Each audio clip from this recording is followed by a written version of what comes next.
पूर्णमादाय पूर्णमेवावशिष्यते। ॐ शान्ति शान्ति शान्तिः। बोलिए श्री सद्गुरुदेव भगवान की जय। सच्चिदानंद भगवान की जय। परम पूज्य स्वामी श्री प्रेमपुरी जी महाराज जी की जय। ओम भद्रं कर्णेभिः शृणुयामु देवा, भद्रं पश्येमाक्षभिर्यजत्राः, स्थिरैरङ्गैस्तुष्ट्वा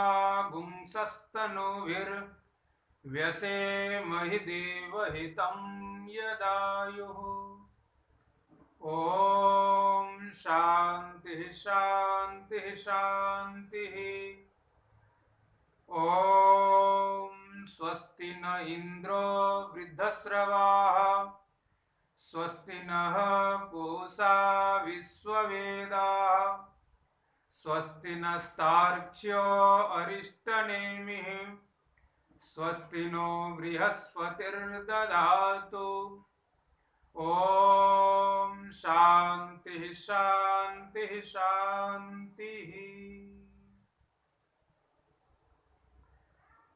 भगवान की असीम अनुकंपा से हम सब नित्य प्रति प्रेमपुरी आश्रम से स्वाध्याय सत्संग का लाभ ले रहे हैं। स्वाध्याय सत्संग में हम सब मांडुक्य उपनिषद के द्वितीय प्रकरण वैतथ्य प्रकरण में 29वें श्लोक तक हम सब ने विचार किया। यहाँ पर यह विचार दिखाया गया, जो भी साधक विद्वान दर्शन के ज्ञाता है और जिसका जो मत है, जिसका जो विचार है, उसको दिखाया गया। कौन क्या मानता है, क्या सिद्धांत है, धर्म को किस रूप में स्वीकार किया, तो सब कह के करके यहां पर वर्णन किया। 29वें श्लोक में कहा, यम भावम दर्शयेद यस्य तम भावम सतो पश्यति, तम चावति स भूत्वा सौ तद्ग्रह समुपैति तम। जो जिस भाव को दिखाता है, अर्थात जो गुरु अपने शिष्य को जिस भाव को दिखाता है, जिस रूप में दिखाता है, तम भावम सतो पश्यति, वह उसी भाव को देखता है। जिस साधक को जैसा गुरु मिला, वह गुरु उनको उसी के रूप में उसे दिखाया और कहा कि बेटा तुम इसका अनुभव करो, यही ईश्वर है, यही ब्रह्म है, यही सब कुछ है, इसी से तुम्हारा कल्याण होगा। तो शिष्य निष्ठा पूर्वक गुरु के बताए अनुकूल उस रूप का ध्यान करते हैं, उस रूप के बारे में सुनते हैं और उनका चिंतन करते हैं। तो जिस रूप को बताया गुरु के माध्यम से, उसका ध्यान हमने किया, उनके चरित्र का श्रवण किया, तो कहते हैं वह निष्फल जाएगा, तो कहते कि नहीं, निष्फल नहीं जाएगा। उनके रूप में वह आत्मा सब जगह है, सर्वव्यापक है, तो उसमें भी वह आत्मा है। तो आत्मा की शक्ति उस रूप में भी हमें मिल जाती है और उस शक्ति से संपन्नता हमारे अंदर आती है। हाँ, हम उस रूप की जिस भाव में उपासना किए हैं, जिस इच्छा से उपासना किए हैं, वही फल मिलेगा। तम चावती सरक भूत्वा सौ, कहते हैं तम, वह रूप जो है उस साधक को, उस शिष्य को उसी रूप में स्थित होकर के वह जिसकी उपासना किए हम वही रक्षा करने लगते हैं। तद ग्रह समुपैतितम, और उसको वह प्राप्त भी कर लेता है। तो वह शिष्य जिस रूप की उपासना की, जिसका ध्यान किया, जिसका चिंतन किया, जिसका श्रवण किया, उसकी शक्ति को प्राप्त करता है, उसकी सामर्थ्यता को प्राप्त करता है। जिस भाव से करता है उस भाव के अनुकूल उसे प्राप्त करता है। यदि हमने कृष्ण रूप में उपासना किया है तो कृष्ण की शक्ति मिलेगी। शिव के रूप में उपासना किया है तो शिव की शक्ति मिलेगी। यदि राम की उपासना किया है तो राम की शक्ति मिलेगी। दुर्गा आदि की उपासना किया तो दुर्गा आदि की शक्ति मिलेगी। यहाँ पर अध्यात्म रूप से वर्णन किया, यदि हमने प्राण की उपासना किया है तो प्राण की शक्ति मिलेगी। प्राण के रूप में वह आत्मा हमको अनुभव होगा। बुद्धि के रूप में यदि हमने उपासना किया है तो वह बुद्धि की शक्ति भी हमें मिलेगी। मन की उपासना किया तो मन की शक्ति मिलेगी। इस तरह से बहुतों की शक्तियों का वर्णन किया, और वह शक्ति से युक्त होकर के हम अपने कार्य में सामर्थ्यता को प्राप्त करेंगे। पर यदि हमारे अंदर वह निष्ठा युक्त हो, तो यदि हम उसमें स्थिर हो जाएं और अपने आप को समर्पण कर दें, दो तरह की उपासना करते हैं जीवन में। साधक जो है, गुरु से जब शिष्य दीक्षा ग्रहण करते हैं और जब गुरु इष्ट का उपदेश करते हैं, इष्ट के बारे में बताते हैं, तो शिष्य दो तरह का होता है। एक शिष्य तो कुछ पाने की इच्छा करता है, वह सोचता है कि हमें बहुत कुछ मिल जाए, मैं बहुत शक्ति संपन्न हो जाऊं। तो इस तरह से चाह करके वह गुरु से मंत्र लेकर के इष्ट का रूप को जानकर उसका ध्यान करते हैं, उसका चिंतन करते हैं, उसके बारे में श्रवण करते हैं, तो आराधना करके शक्ति को प्राप्त करते हैं। और वह शक्ति संपन्नता के साथ यदि अनुकूल हो गया तो उसको वह शक्ति मिल जाती है, उनकी इच्छाओं की पूर्ति होती है। पर एक साधक जो है वो उत्तम होता है, वह संसार की किसी भी वस्तु को नहीं चाहता, बल्कि वह अपने इष्ट को जानना चाहता है। वह अपने ईश्वर को जानना चाहता है, ईश्वर से कुछ नहीं चाहता, ईश्वर को ही चाहता है। जो ईश्वर से चाहता है, जो ब्रह्म से चाहता है, तो ब्रह्म उसको सब कुछ देता है, ईश्वर उसको सब कुछ देता है। और जो खुद ईश्वर को चाहता है, ऐसा कोई बिरला ही होता है। तो जो ईश्वर को चाहता है, ईश्वर को चाह करके कि मैं ईश्वर को प्राप्त करना चाहता हूं, ईश्वर के रूप में हमने इस रूप की उपासना की है, तो ईश्वर के रूप में यदि हमने इस रूप की उपासना की है, तो धीरे धीरे जिस रूप की हमने उपासना किया उसको हमने ईश्वर माना और उसी को हम प्राप्त करना चाहते हैं, तो उसमें भाव में तद्भावित होकर के जब उपासना करते हैं तो उस रूप का हमें दर्शन होता है। ईश्वर का हम दर्शन कर लेते हैं, उस ब्रह्म का हम दर्शन करते हैं, पर वह एक विशेष दर्शन होता है। पर उस दर्शन में यदि हमारी समर्पणता हो जाती है, वहां हमें कुछ चाह नहीं होती, बल्कि हम उससे आनंदित होकर के उसमें हम मिल जाते हैं, तो धीरे धीरे कहते वह स्वयं अपने शक्ति से युक्त होकर के वह अपने स्वरूप को भी प्राप्त कर लेते हैं। इस तरह का यह साधक होता है। तो भाव हमारे अंदर में ईश्वर प्राप्ति का हो, ईश्वर से कुछ प्राप्ति करने का नहीं हो, यह अपने अंदर पूर्ण रूप से विचार हो जाना चाहिए। अपने अंदर में भाव हो कि मैं ईश्वर को प्राप्त करूं, ब्रह्म को प्राप्त करूं। वह ब्रह्म कैसा है, ऐसा जान करके उपासना करेंगे तो उस ब्रह्म को, उस आत्म तत्व को हम प्राप्त कर लेंगे। क्रिया भी जान जाएंगे कि वह आत्म तत्व को दूसरा नहीं, वो मेरा स्वरूप है। और यदि हम ईश्वर से, उस ब्रह्म से यदि हम कुछ चाहते हैं, तो हम अपने आप को बिल्कुल अलग मानते हैं। और अलग मानते हैं तो वहां मिलने के बाद भी कहते हैं ईश्वर मिल भी गया, ब्रह्म मिल भी गया। जिस रूप का हमने ध्यान किया, जिस इष्ट का हमने ध्यान किया, उनकी शक्ति से वह साक्षात्कार भी हमें हो गया, फिर क्या होगा? तो यही होगा, जब वह हमको दर्शन दिया है तो हमारे मन में जैसी भावना रहेगी वैसा वरदान हमें दे करके फिर वह विलीन हो जाएंगे। ऐसा कई भक्तों में देखा गया। कहते हैं ध्रुव जो थे अपने सौतेली मां के दुर्वचनों से, उनके दुर्व्यवहार से दुखी होकर अपने माता के पास आए और माता ने जब उसे उस परमात्मा का ज्ञान दिया तो उससे वैराग्य हुआ और वैराग्य पाकर के 5 वर्ष की अवस्था में माता को वे त्याग कर जंगल चले गए। रास्ते में नारद जैसे गुरु मिले, गुरु तो परिपूर्ण मिले। उन्होंने परमात्मा भगवान श्री कृष्ण का मंत्र भी दिया और उन्हें भगवान कृष्ण की आराधना करने के लिए बताया। जब वह बालक ध्रुव इस ब्रजभूमि मथुरा मंडल में आए और वह एक टीला पर बैठ करके जब ध्यान करने लगे, जब करने लगे तो कम समय में, मात्र कहते हैं 6 महीने में, वह एक एक करके अपनी इंद्रियों पर बस कर लिया, अपनी इंद्रियों को अधीन कर लिया और 6 महीने के अंदर अन्न जल त्याग कर उस आत्मचिंतन में लग गया।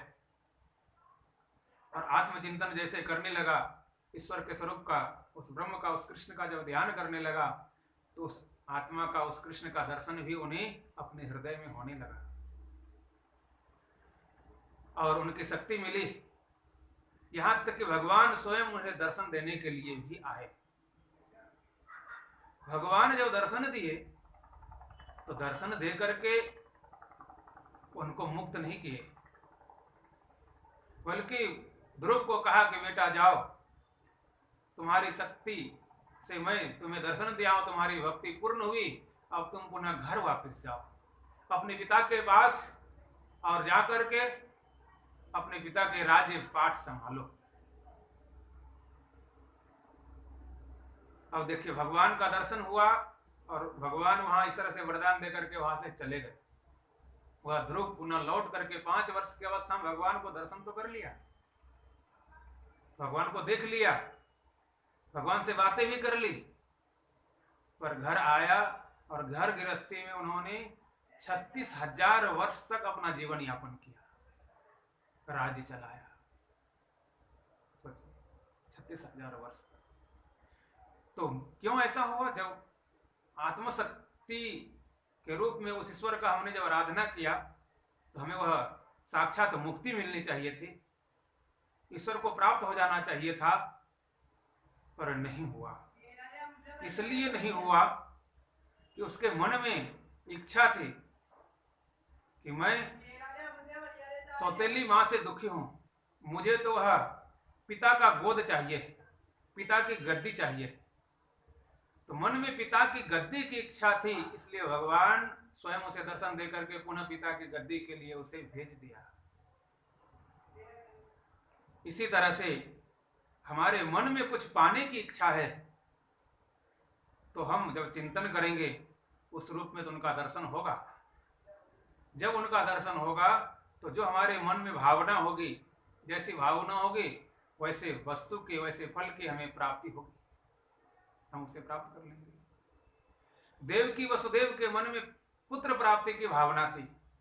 पूर्व जन्मों में तपस्या किया दोनों ने और तपस्या करके भगवान का दर्शन किया और कहा कि प्रभु मैं आपके जैसा पुत्र चाहता हूं, तो आपके जैसा पुत्र चाहता हूं, आपको चाहता हूं नहीं, आपके जैसा पुत्र चाहता हूं। आपको चाहना और आपके जैसा पुत्र को चाहना अंतर होता है। भगवान ने कहा ए मस्तु ऐसा ही होगा। तो भगवान उनके पुत्र बनकर के आए, तो पुत्र बनकर के आए, पर वह स्वयं उसको प्राप्त नहीं किया। उनकी प्राप्ति के लिए स्वयं नारद जी अंतिम समय में द्वारिका में जाकर के उसे आत्म तत्व का उपदेश दिया कि जिसको आपने पुत्र के रूप में प्राप्त किया है वह साक्षात परमात्मा है और उसे प्राप्त करने के लिए है आत्मज्ञान का उपदेश सुनो। 9 योगेश्वर की कथा सुना करके उन्हें वो आत्मज्ञान दिया। तो कहने का मतलब यह है, यदि हम कुछ पाने की इच्छा से गुरु से मंत्र लेते हैं, दीक्षा ग्रहण करते हैं और ईश्वर की आराधना करते हैं, उस ब्रह्म की आराधना करते हैं, तो ईश्वर से हमें बहुत कुछ मिल जाता है जो हम चाहते हैं। पर यदि हम ईश्वर को प्राप्त करने की इच्छा से आराधना करते हैं, खुद ईश्वर को पाने की, ईश्वर के शक्ति से संपन्न होने की इच्छा से आराधना करते हैं, तब हम ईश्वर को उसी रूप में प्राप्त कर लेते हैं।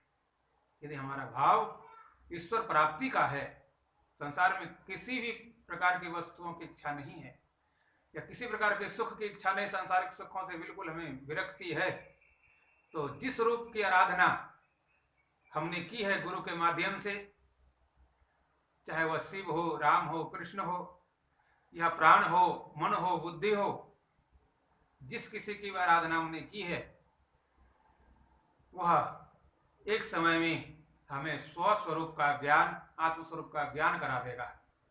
क्योंकि जिसकी आराधना किया है वह कहीं और नहीं, उसका आधार वह आत्मा है, वह ब्रह्म है। तो उसे हम एक न एक दिन प्राप्त कर लेंगे। उसी को यहाँ पर आगे विचार करके दे रहे हैं कि सबका अधिष्ठान तो वह आत्मा ही है। चाहे हम किसी की आराधना करें और किसी रूप में आराधना करें, सबका अधिष्ठान आत्मा है। सबका अधिष्ठान आत्मा होने से, सबका आधार आत्मा होने से, सबका आश्रय आत्मा होने से, वह शक्ति सबको आत्मा से ही मिलती है। इसी का विचार हम सब 30 नंबर के श्लोक से करते हैं। 30 नंबर का श्लोक का उच्चारण करेंगे। एतैरेषो पृथग भावः पृथगेवेति लक्षितः एवं यो वेद तत्त्वेन कल्पयेत् सो विसंकितः। एतैरेषो पृथग भावः पृथगेवेति लक्षितः एवं यो वेद तत्त्वेन कल्पयेत् सो विसंकितः। इस नंबर के श्लोक में कारिका के माध्यम से हम श्रवण कर रहे हैं कि एतैर एषो अपृथक भाव है। अपृथक भाव, पृथक एव इति लक्षितः ऐसा यो वेदः तत्वेन कल्पयेत् सो अविसंकितः। कहते हैं एतः, एतः मतलब जितने भी हमने अभी तक विचार किया, प्राण आत्मा है, मन आत्मा है, बुद्धि आत्मा है, या आश्रम आत्मा है, या और भी बहुत कुछ जितने भी विचार किया अभी हमने, वह सब आत्मा है, या वही सब कुछ है, ऐसा जो विचार किया और पृथक भाव है। यदि हमने प्राण को मान लिया कि प्राण ही आत्मा है, तो यह प्राण जो है वास्तव में उस आत्मा से अपृथक है। प्राण आत्मा से अपृथक है। प्राण आत्मा से अलग नहीं हो सकता। प्राण आत्मा से अलग नहीं हो सकता। किसने कहा मन ही आत्मा है? तो मन ही आत्मा है ऐसा यदि मान लिया तो मन भी आत्मा से पृथक नहीं हो सकता। इसको अलग कर देंगे इसकी शक्ति नहीं रहे। बुद्धि ही आत्मा है, किसी का मत बौद्धों आदियों का ऐसा स्थिति हुई, कहते हैं बुद्धि आत्मा, तो बुद्धि भी इस आत्मा को अलग नहीं कर सकते। यहाँ तक कि इस शरीर को भी आत्मा से अलग नहीं कर सकते, इंद्रियों को भी आत्मा से अलग नहीं कर सकते, और जो यह दृश्य दिखाई दे रहा है इसे भी आत्मा से अलग नहीं कर सकते, क्योंकि सबका अधिष्ठान वह आत्मा है। आत्मा से अपृथक है, यह अलग नहीं है, आत्मा में ही भाषित हो रहा है, आत्मा में ही अनुभव हो रहा है। हाँ, पर यह देखने में अलग होता है। आत्मा को छोड़कर, आत्मा को त्याग कर इसका अपना अस्तित्व कुछ भी नहीं है, अलग यह नहीं है। कैसे? तो उपनिषद में वर्णन किया इसका। केनोपनिषद में एक बार कहते हैं कि सभी इंद्रियों को अभिमान हो गया, एक एक करके सभी इंद्रियों को अभिमान हो गया। जैसे आंख को अभिमान हो गया कि मैं नहीं रहूंगा तो यह चलेगा नहीं। कान को भी ऐसे, श्रोत्र इंद्रियों को अभिमान हो गया, मैं नहीं सुनूंगा तो चलेगा नहीं। गंध ग्रहण करने वाले घ्राण इंद्रियों को अनुभव ऐसा लगा कि मैं गंध ग्रहण नहीं करूंगा तो चलेगा नहीं। रस इंद्रियों को लगा कि मैं रस ग्रहण नहीं करूंगा तो चलेगा नहीं। हाथ ने विचार किया कि मैं कर्म नहीं करूंगा तो नहीं चलेगा। पैर ने सोचा कि मैं चलूंगा नहीं तो चलेगा नहीं। इस तरह से एक एक करके सभी इंद्रियों ने विचार किया कि मेरे बिना नहीं चल सकता। सबको एक एक करके सब निकला शरीर से। कहा कि जाओ, यदि तुम्हारे बिना चल तुम जाल करके देखो। 1 वर्ष के लिए आंख चला गया। तो जिस तरह से अंधा व्यक्ति जीता है, आंख के बिना जीता है, वैसे यह फिर भी इसका अस्तित्व है, अस्तित्व है। कान भी चला गया, श्रोत इंद्रियां चली गई। तो जिस तरह से बहरा व्यक्ति जीता है, वैसे फिर भी यह शरीर जी रहा है, अस्तित्व है इसका। हाथ काम करना बंद कर दिया 1 साल तक, फिर भी यह जी रहा है। पैर चलना बंद कर दिया 1 वर्ष तक, तो फिर भी यह काम कर रहा है। एक एक करके सबने निर्णय लिया। पर जो वास्तव में जीवात्मा है,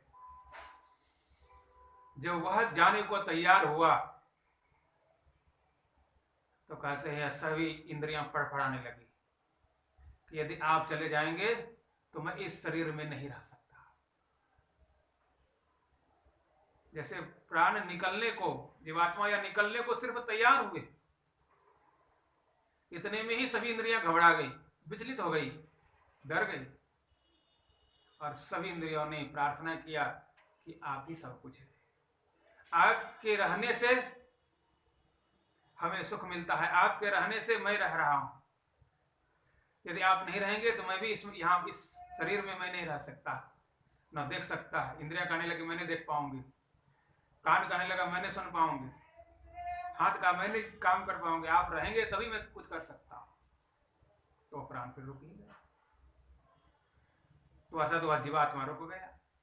तो वहां पर भाव यह है कि वास्तव में जो आत्मसत्ता है, आत्मसत्ता यदि है तो सभी इंद्रियां काम करते, सबका आधार आत्मा है। तो आत्मा से अलग यदि हम इस आंख को कर देते हैं, जीवात्मा से भी अलग यदि हम इस इंद्रियों को कर देते तो इंद्रियां की सत्ता नहीं रहती, जीवात्मा को त्याग कर नहीं रहता। वैसे प्राण भी उस आत्मा को त्याग कर नहीं रह सकते, मन भी उस आत्मा को त्याग कर अलग नहीं रह सकते, बुद्धि भी उस आत्मा को त्याग कर नहीं रह सकते, उसका अस्तित्व है ही नहीं, अलग अपृथक। अब कोई कहे, पहले भी हम सबने कई बार विचार किया है, फिर पुनः उसको विचार करें कि जैसे मिट्टी का घड़ा है, तो मिट्टी के घड़े में जो घड़ा है, जो घड़ा दिख रहा है, वह घड़ा मिट्टी से अपृथक है, मिट्टी से अलग होकर के वह घड़ा का अस्तित्व कुछ भी नहीं है। यदि हमने घड़ा को देखा, घड़ा को पाया, तो हमने मिट्टी को ग्रहण किया है, घड़ा को ग्रहण किया, घड़ा को लिया है तो मिट्टी को लिया है। मिट्टी को छोड़कर हम घड़ा को लें, यह हो सकता है क्या? सिर्फ मिट्टी को लें, सिर्फ घड़ा को लें, तो मिट्टी को त्याग दें, मिट्टी के घड़े से एक एक करके मिट्टी को हटा दें, तो मिट्टी को यदि हटा देंगे तो घड़ा का कोई अस्तित्व रहेगा? मिट्टी उसमें है ही नहीं, घड़ा दिखेगा?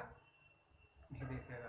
अर्थात घड़ा की जो आकृति है, यह मिट्टी ही उसका अस्तित्व है, मिट्टी से अपृथक है, मिट्टी से अलग नहीं है, मिट्टी में ही वह घड़ा है। जैसे आभूषण, कुंडल हो, कंगन हो, गले का हार हो, अंगुली की अंगूठी हो, सोने का जितने भी आभूषण है, तो आभूषण यदि कुंडल है तो कुंडल सोने से अलग नहीं है, पृथक नहीं है। यदि हमने कुंडल को ग्रहण किया है तो सोना को ही ग्रहण किए हैं, सोना को ही लिए हैं, सोना को ही धारण किए हैं। कुंडल को धारण किए हैं, कुंडल को स्वीकार कर लिया तो हमने सोना को ही स्वीकार किया है।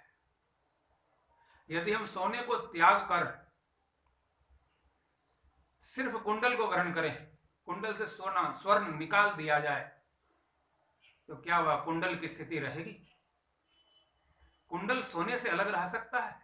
सोने के कुंडल में सोना यदि निकाल दिया जाए तो कुंडल का अस्तित्व ही नहीं रहेगा, अर्थात वह कुंडल जो है सोना ही उसका आधार है, सोने में ही स्थित है, कुंडल का कोई अस्तित्व ही नहीं है।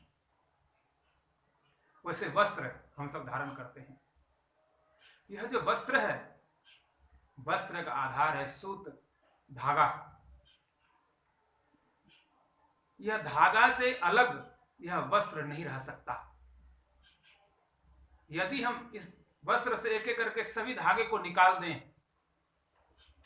तो वस्त्र की सत्ता नहीं रहेगी। यह जो वस्त्र दिखाई देता है, यह धागे वास्तव में सभी यह धागा ही है, धागा से अलग यह वस्त्र नहीं।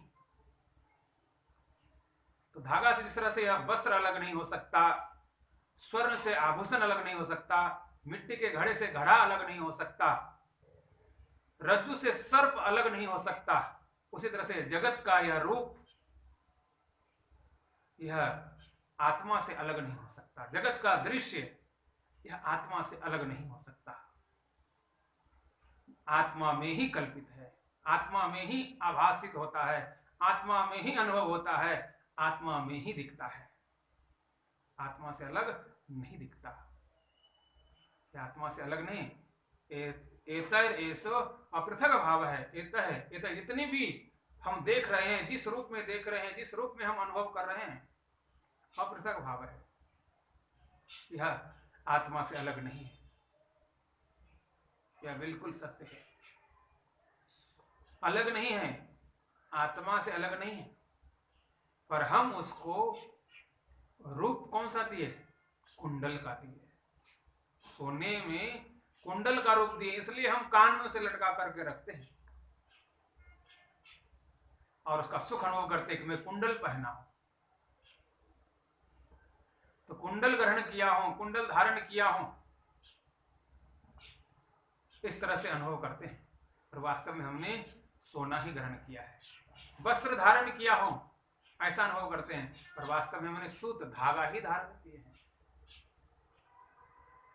धागा से अलग यह वस्त्र नहीं, सोने से अलग यह कुंडल नहीं है। उसी तरह से यह प्राण ही सब कुछ है, वस्त्र ही सब कुछ है, कुंडल ही सब कुछ है, ऐसा हम मान लेते हैं। वैसे ही प्राण ही सब कुछ है, मन ही सब कुछ है, बुद्धि सब कुछ है। तो मन के रूप में हो, बुद्धि के रूप में हो, किसी भी इंद्रियों के रूप में हो, या प्राण के रूप में हो, या जगत विषय के रूप में हो, जो भी दृष्टिगोचर हो रहा है, जिस रूप में हम अनुभव कर रहे हैं, यह जो अनुभव हो रहा है किसी और रूप में, यह जितना भी रूप है, यह सब का आधार वह वास्तव में आत्मा है। पर यह रूप हमारा अलग अलग दिख रहा है, अनेक रूप में अनुभव हो रहा है और अलग अलग अनुभव भी होता है। जैसे एक शरीर में ही आत्मा की शक्ति से ही सभी इंद्रियां संचालित हो रही है, पर इंद्रियों में व्यवहार अलग अलग हो रहा है, कार्य अलग अलग हो रहा है और अनुभव भी अलग अलग हो रहा है। आंख देखने का काम कर रहा है तो कान सुनने का काम कर रहा है। शक्ति दोनों को एक जगह से एक जैसा मिला, पर दोनों का कार्य बिल्कुल परिवर्तन है। एक देखने का काम और एक सुनने का काम, कितना अंतर हो गया। एक दूसरे का दूसरा काम नहीं कर सकता, तो लगता है कि दोनों अलग अलग है, पर दोनों का अस्तित्व एक ही जगह है। वह क्या है? तो आत्मा है। किस तरह से? इसको और भी एक उदाहरण से समझें। जैसे बिजली, बिजली एक है। हमारे घर में पावर हाउस या ट्रांसफार्मर में बिजली आई और ट्रांसफार्मर से मीटर के माध्यम से हमारे घर में बिजली आ गई। डायरेक्ट हम ट्रांसफार्मर से भी बिजली को ग्रहण नहीं कर पाते। चलो हमारे घर में बिजली आ गई, अब वह बिजली एक है। हमारे घर में अलग अलग बिजलियां नहीं आई, मीटर के माध्यम से बिजली हाउस से हमारे पास बिजली तो आ गई, एक ही बिजली आई, एक ही मीटर लगा हुआ है, पर वह बिजली तार के माध्यम से एक एक करके बल्ब में गया तो वह रोशनी करने लगा, प्रकाश करने लगा। और वही बिजली तार के माध्यम से जब पंखे में गया तो वह रोशनी नहीं करता, वह घूम करके वह मुझे हवा देने लगा। तो एक ही बिजली कोई पंखा के माध्यम से हवा देने लगा है और कोई वह प्रकाशित कर रहा है बल्ब के माध्यम से, कहीं हीटर के माध्यम से वह आग के रूप में दिखने लगा। तो बिजली एक होकर के अनेक रूपों में जिस तरह से वह कार्य उनका दिखता है। यदि बिजली कट जाए, बिजली समाप्त हो जाए, तो न पंखा चलेंगे न बल्ब जलेगा। तो पंखा के रूप में जो शक्ति परिवर्तित हो रहा है, विस्तरित हो रहा है, दिख रहा है, अनुभव हो रहा है कि हम हवा ग्रहण कर रहे हैं पंखा से, पर वास्तव में पंखे से जो हम हवा ग्रहण कर रहे हैं, कूलर से, एसी से जो हम हवा ग्रहण कर रहे हैं, इसका मूल आधार है बिजली। बिजली नहीं हो तो हवा नहीं मिलेगा। बल्ब से हम प्रकाश ग्रहण कर रहे हैं और यदि बिजली नहीं हो तो प्रकाश नहीं मिलेगा, अंधेरा हो जाएगा। तो यह प्रकाश का भी मूल आधार है वह बिजली। अर्थात यह बल्ब बिजली से अपृथक है। यदि हम बिजली से इसको अलग कर दें, बिजली का कनेक्शन काट दें, लाइट का कनेक्शन हम काट दें, तो बल्ब प्रकाशित करेगा। या पंखे का कनेक्शन, एसी कूलर का हम कनेक्शन यदि काट दें, तो क्या वह हवा देगा? ठंडी महसूस होगी? नहीं होगी। तो सबका कनेक्शन जो जुड़ा हुआ है, लिंक जो है, वह बिजली है। उसी तरह से प्राण हो, मन हो, बुद्धि हो, संसार में जो भी दृश्य हो, जो भी रूप हो, चाहे स्थूल जगत में हो, जड़ हो अथवा चेतन हो, यह सब का लिंक वह बिजली के तरह वह आत्मा है और सब में जाकर के सबको प्रकाशित करता है, सबको अनुभव कराता है। पर सबको अनुभव कराता है और सब अपने अपने कार्य में लगा हुआ है। पंखा अपने कार्य में लगा है, बल्ब अपने कार्य में लगा है, हीटर मोटर अपने कार्य में लगा हुआ है, सब अपने अपने कार्य में लगा। बड़े बड़े कंपनियों में बड़े बड़े मशीनें चल रही है बिजली के माध्यम से, सबका कार्य अलग है। बिजली एक होकर के भी सबकी आकृति अलग अलग हो गई बाह्य जगत में, तो सबका कार्य भी अलग अलग हो गया। उसी तरह से वह आत्मा एक होकर अनेकों रूप में, अनेकों कार्य में वह दिख रहा है। मनुष्य के रूप में अलग दिख रहा है, पशु पक्षियों के रूप में अलग दिख रहा है, पेड़ पौधों के रूप में, पर्वतों के रूप में अलग दिख रहा है, अलग अनुभव हो रहा है। तो क्या वह अलग है? तो अलग यदि हम स्थूल रूप से यदि देखते हैं तो अलग दिखता है, पर वास्तव में वह अलग नहीं है, पृथक नहीं है, अपृथक भाव है। एतर ऐसो अपृथक भाव है। यह सब जो भी कुछ दिख रहा है, जो भी कुछ अनुभव हो रहा है, यह वास्तव में वह सब का मूल लिंक, मूल आधार वह एक ही है और वह आत्मा है। वहां से जिसका लिंक कट जाता है, जिसका जुड़ाव समाप्त हो जाता है, तो वह सूख जाता है, मर जाता है, नष्ट हो जाता है, फट जाता है, समाप्त हो जाता है, गल जाता है, सड़ जाता है। अलग होते ही उसकी सत्ता समाप्त हो जाती है, अर्थात उससे अलग होकर के उसकी सत्ता ही नहीं रहती। एतर ऐसो पृथक भाव है। यह कोई अलग नहीं है। यह जगत के कोई दृश्य अलग नहीं और शरीर भी उससे अलग नहीं, इंद्रियां भी अलग नहीं, मन बुद्धि प्राण इत्यादि जिसका भी हम अनुभव कर रहे हैं वह कोई भी अलग नहीं है। पर एक बात याद रखना, क्या? तो कहते हैं वास्तव में यह तो उससे अलग नहीं है, पर इससे वह सब से संसार जितने भी जगत में जो भी रूप है, रंग है, आकृति है, यह सबसे अलग है आत्मा। आत्मा जो है यह सबसे अलग है। पृथक एव इति लक्षितः। आत्मा से अलग यह जगत, यह शरीर और संसार, प्राण मन बुद्धि नहीं है। प्राण मन बुद्धि शरीर और संसार से अलग है आत्मा, ये समझना। पृथक एव इति लक्षितः। आत्मा तो पृथक इति, आत्मा से अलग कोई नहीं, पर आत्मा इससे अलग है। जैसे बिजली से अलग पंखे को हम नहीं कर सकते हैं, उपयोग नहीं कर सकते हैं, बल्ब को हम बिजली से अलग उपयोग नहीं कर सकते हैं, पर बिजली पंखे से अलग उपयोग होता है, बल्ब से अलग। पंखे के बिना भी बिजली रहती है। आप पंखा नहीं लगाए फिर भी आपके तार में बिजली है। आपने मीटर भी हटा दिया फिर वो ट्रांसफार्मर में बिजली है। या जहां उत्पादन हो रहा है वहां बिजली है। तार में जब ट्रांसफार्मर में आती है बिजली एक मोटे तार से, वह बिजली दिखती भी नहीं। तो 11,000 वोल्ट का वह पावर होता है उसमें, और फिर वह दिखती नहीं, पर उसे छू करके देखो तो जला करके खाक कर दे रहा है। कितनी शक्ति है उसमें। यदि हम वहां से खुदन लगाएंगे, अपना जोड़ेंगे, तो बल्ब को भी फाड़ देगा, पंखे को भी समाप्त कर देगा, हीटर मोटर सब नष्ट हो। वो तो सीमित मात्रा में हमारे यहाँ बिजली आती है, आपको सीमित में उपयोग करते हैं। बहुत बिजली का उपयोग हम नहीं करते। ट्रांसफार्मर बहुत बिजली आती है, उसको कंट्रोल कर दिया जाता है। उसी तरह से आत्मा की शक्ति वह बिजली की तरह बहुत अधिक है, और इससे अलग है। वह तो अनंत है। इस तरह से बिजली की शक्ति अनंत है, एक पंखे के बराबर नहीं है, एक बल्ब के बराबर नहीं है, एक हीटर मोटर एसी कूलर के बराबर नहीं है।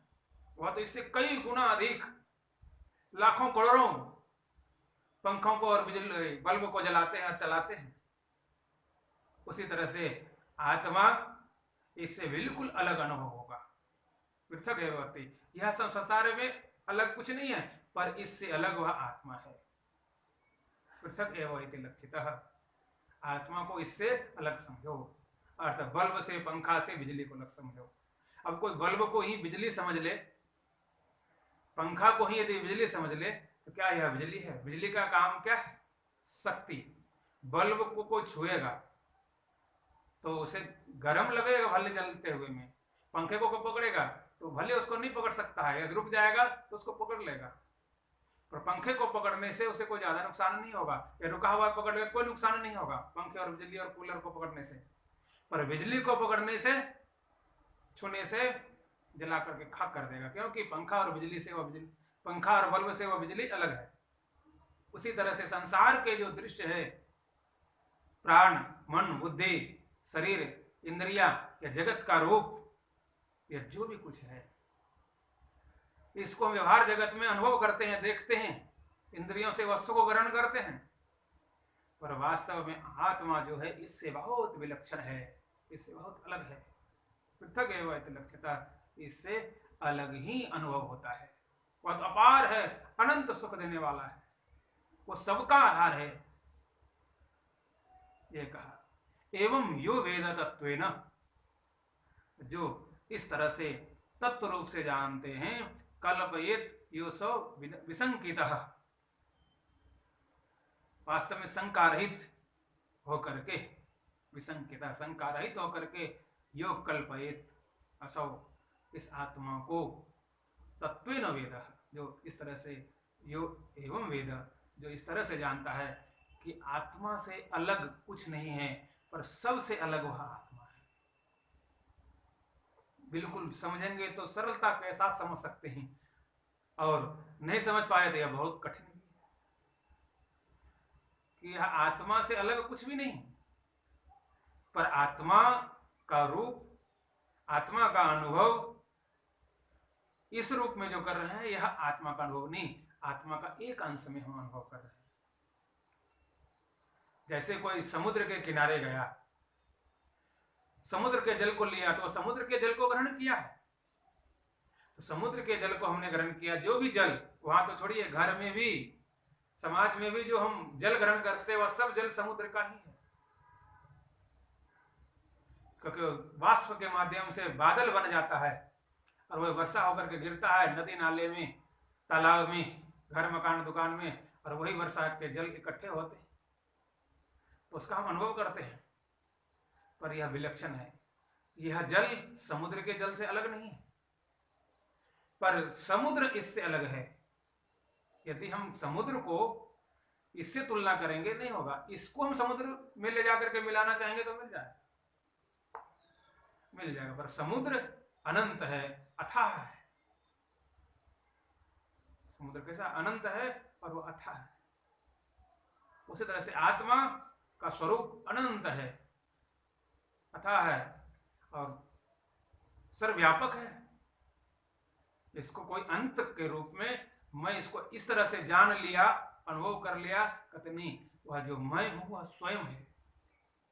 तो हमारे अंदर जो ये विचार चल रहा है, तो जितने भी हमारे अंतःकरण में विचार चलता है, यह सब विचार करके अपने आप को एकाग्र कर सभी विचार को जब हम समाप्त कर देंगे, जहां विचार शून्य हो जाते हैं, जहां किसी प्रकार का कोई विचार नहीं होता, वह वास्तव में अपना स्वरूप है।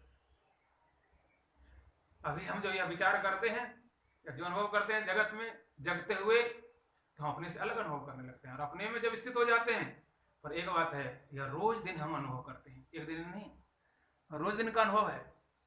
पर रोज दिन हम अनुभव तो करते हैं, रोज दिन सुसुप्ति अवस्था में चले जाते हैं और विचार शून्य हो जाते हैं,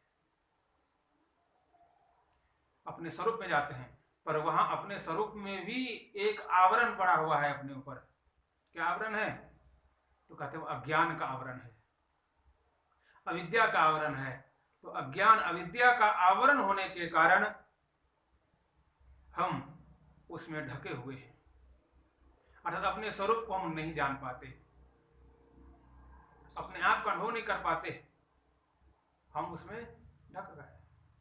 पर जैसे जगते हैं वही अज्ञान के चादर, अविद्या के चादर को उठ करके ओढ़ लेते हैं और स्वप्न देखते हैं या फिर जग जाते हैं। अविद्या से वह युक्त होकर, अज्ञान से वह युक्त होकर के संसार के एक से एक अनेक रूपों का अनुभव करने लगते हैं, अनेक शक्तियों का अनुभव करने लगते हैं, अनेक रूप में अनुभव करने लगते हैं। तो अविद्या से ग्रसित होकर, अज्ञान से युक्त होकर इस जगत में हम सुख दुख को ग्रहण करते हैं, उससे हम अलग नहीं हो पाते। वो अलग होना बहुत कठिन होता है। तो जब यह विचार समाप्त हो जाए तो विद्या समाप्त हो जाएगी, अनेकत्व का विचार समाप्त हो, और जब विचार समाप्त होगा तो एक का विचार करने की जरूरत ही नहीं है, वो अपने आप में स्थित है, स्वस्वरूप का अनुभव होगा। स्वस्वरूप का अनुभव इसलिए नहीं होता है, हम अपने से अलग अनुभव करना चाहते हैं।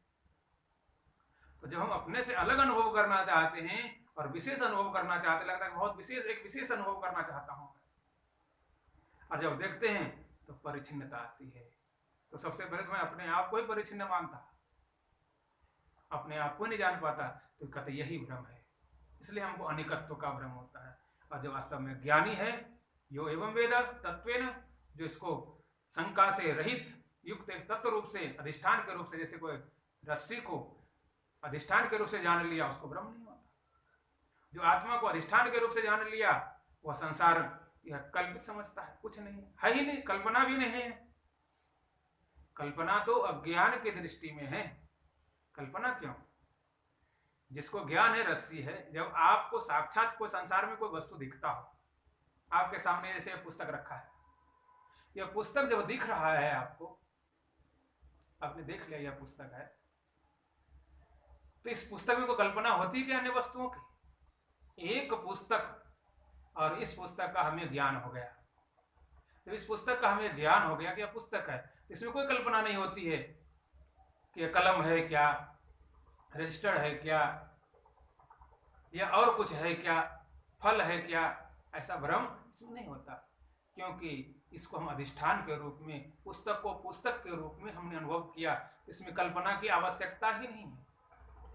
हम एक वाक्य से इसको अनुभव कर लिया कि यह पुस्तक है, और हम इसको अनुभव भी कर लिए, कोई कल्पना नहीं। वैसे रस्सी को रस्सी के रूप में अनुभव कर लिया, तो उसमें सांप की कल्पना की जरूरत ही नहीं है, सर्प की कल्पना ही नहीं होगी। वैसे आत्मा का हमने यह पुस्तक के तरह या रस्सी के तरह यदि हमने अनुभव कर लिया, यह आत्मा, अहम आत्मा, तो अहम आत्मा, अहम ब्रह्म अस्मि इति, ऐसा यदि हमको अनुभव हो गया, तो अनुभव होने के बाद फिर कल्पना कहा? कल्पना कुछ नहीं है, कल्पना की जरूरत ही नहीं। आत्मा ही आत्मा, आत्मा एवं इदम सर्वम, आत्मा है सब कुछ, सर्वम भी करने की जरूरत नहीं, आत्मा आत्मा और कुछ नहीं, ऐसा होगा। इदम सर्वम, इस तरह से यह सब कुछ आत्मा है, और आत्मा में यह सब कुछ कल्पित है, इस तरह से जो कहते हैं, इस तरह से कहते हैं। जब हमें अज्ञान हुआ था, अर्थात अज्ञान स्थिति में हम जब पड़े हुए थे, जब हमको ज्ञान नहीं था, तब पता चल रहा था कि पता नहीं है क्या चीज है और कौन सा ग्रंथ है, किस ग्रंथ को हम जानते हैं पता ही नहीं चलता। जो उपनिषद को नहीं जानता, उसके सामने रख दो, कहते मूर्खों के सामने काला अक्षर भय से बराबर। संस्कृत के वाक्य को पढ़ना नहीं जानता, हो सकता है कोई वैसे पढ़ा हुआ पुस्तक, पर जो संस्कृत पढ़ना जानता है, उसके अर्थ को करना जानता है, वह तुरंत उसको समझ जाएगा। अरे, या जो नहीं जानता था उसको समझाया जाता कि देखो, जिसको तुम नहीं जान रहे हो, तुम्हारे सामने जो यह पुस्तक पढ़ा हुआ है, ये कोई साधारण नहीं, यह श्रुति वाक्य है, उपनिषद वाक्य है। इसको जानने से अपना भ्रम दूर होता है, अपना ज्ञान दूर होता है, अपना दुख दूर होता है, और जब हम कुमार्ग में जाते हैं तो कुमार्ग से लौट करके हम सही मार्ग पर और सही रास्ते पर चलकर क्या करना चाहिए, हमें क्या विचार करना चाहिए, वह इस ग्रंथ में दर्शाया जाता है। इस तरह से गुरु के माध्यम से जो सुनते हैं, इस पुस्तक का हम अनुभव करने लगे, या तो पुस्तक वास्तव में हमारे लायक है, इसको हम तुरंत ग्रहण कर लेते हैं। जैसे हम ग्रहण कर लेते हैं तब लगता है कि यह हमारा विशेष स्वरूप है, इसका हम यथार्थ रूप से जानते हैं कि क्या चीज है। जब जानते हैं तब हम कहते हैं कि कल्पना, किस तरह से कल्पना, इसी में हम कल्पना कर रहे थे, कुछ नहीं है, इसी में कल्पना कर रहे थे, फालतू है, बेकार है, यह हमारी उपयोगी नहीं है। उसी तरह से हम आत्मा को अभी विशेष रूप से नहीं जान पाते, हम सही रूप से नहीं जान पाते हैं। उसी आत्मा में तरह तरह की कल्पना करते हैं, जिसके कारण से हम उसमें भ्रमित होते हैं। जब शंका रहित, भ्रम रहित अपने अधिष्ठान का तत्व रूप से ज्ञान हो जाएगा आत्मा का, हम बिल्कुल मुक्त हो जाएंगे। और जब मुक्त हो जाएंगे तो जीवन में सार्थकता मिलेगी, सार्थकता होगी। यह हम सब बार बार विचार करते रहें। जीवन में जितना विचार करेंगे उतनी सामर्थ्यता हमें मिलेगी और अच्छा ही होगा।